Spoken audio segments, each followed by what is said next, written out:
people in Benton Harbor, a state-appointed emergency financial overseer just took over the city. The mayor and the entire city commission were stripped of their powers. There's one man sent from the state in unilateral control of that city now.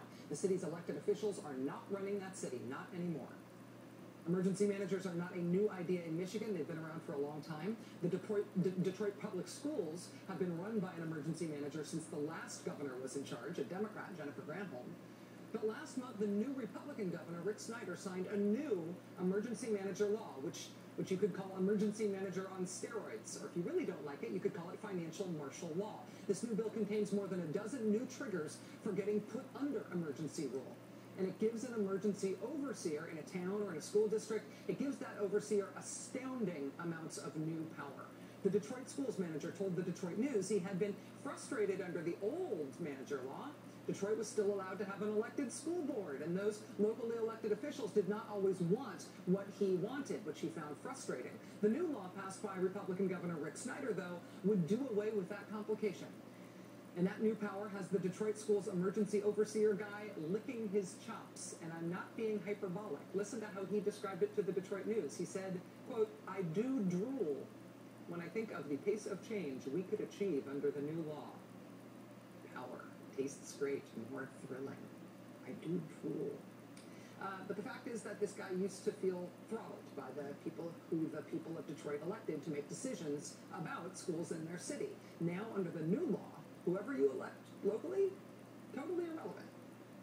Before the new law went into effect, the school's emergency manager said he wanted to close Catherine Ferguson Academy.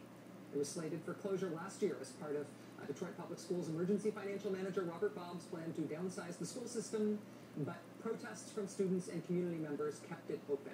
The manager wanted to shut down the city's special school for girls who were pregnant or who had kids. But protests, again, from students and community members kept it open. Now, with expanded unilateral power, all teachers in the Detroit schools just got layoff notices from this person.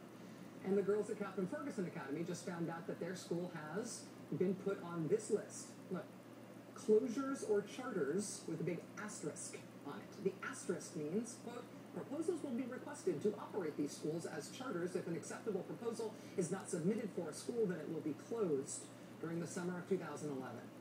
What that means in simple terms is that Catherine Ferguson High School is on the block. The emergency overseer has made a unilateral decision about Catherine Ferguson Academy. If a private company will take over Catherine Ferguson Academy and keep it open, then maybe it can stay open in some form, whatever the company wants to do with it. If not, it's gone this summer. When he tried to do it before, the emergency manager tried to close down this before, it was local protest that stopped him. Now, with that one emergency overseer being given unlimited power to do what he wants, no matter what Detroit says, well, when the students got the news, they decided to protest. This video we showed a moment ago where these girls were talking about how much they love their school, how much they love Catherine Ferguson. You can see they're painting something there. What they're painting is protest signs. The video is from a sit-in at the school during spring break week last week. The girls got the news about what was going to happen to Catherine Ferguson Academy. They went to their school. They gathered inside. They made a collective decision to say, this is our place and we're staying. And then, of course, this is what happened next.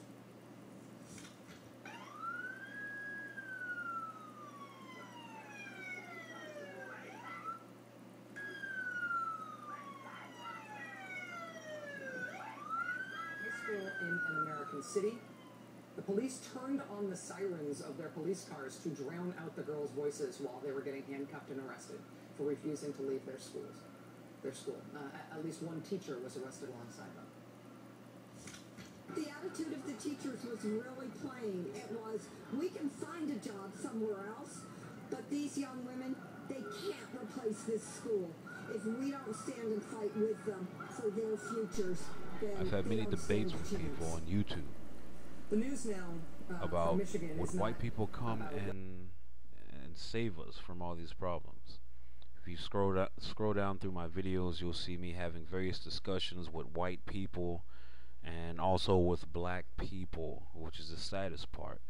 Defending white people, I've had comments even recently. If you go on some of the videos I've posted on there, you will see black people come out of the woodworks. I mean, out of anywhere and everywhere to defend white people.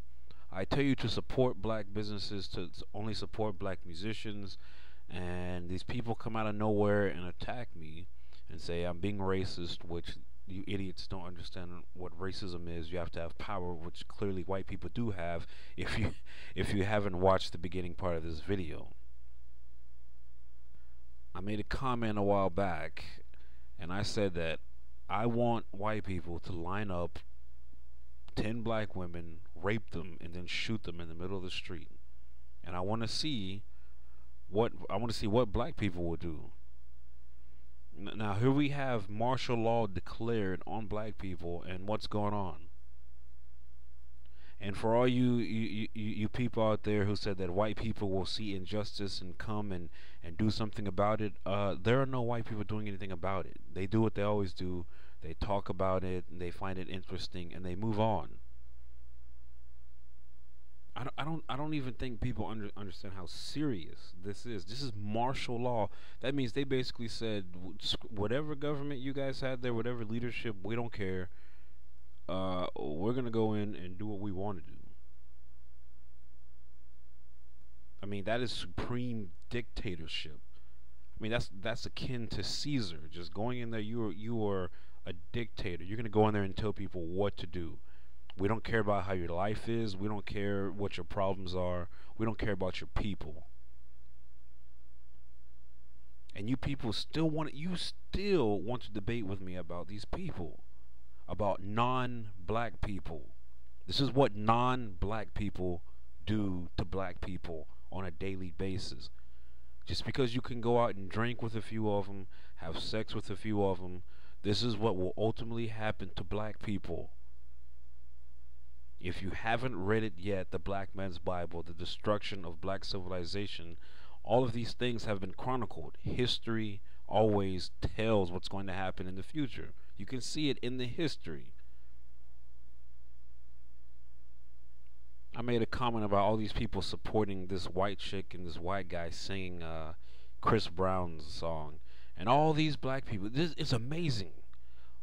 All of these black people came out of nowhere to defend these two white people who I mean, what have these white people done for black people anyway? I'm not saying Chris Brown has done anything, but you support your own people first. But what have the two white people done for black people? What has any show me all the stuff that all these white people have done for black people, for black businesses. If they gave a crap, wouldn't they support black businesses? Do you think if she were to get rich and famous, would she go out and support black people the way you are supporting her? White people have never done this. The Beatles, their idol was Chuck Berry. What happened? Who got more famous, Chuck Berry or the Beatles? Even though Chuck Berry was the pioneer of it all. I mean, this same stuff keeps happening, and you keep wanting to debate with me. And here we have it. After all the videos I've made, here is martial law declared on black people. Where are your white saviors, huh? Where are your white friends at? There's going to come out the woodworks. Are white people... This is the scary thing. You have black people thinking that white people are going to risk their life for black people before their own people. You have black people thinking Mexicans, Hispanics, Asians, Indians, Arabs are going to risk their life and their people's life for black people.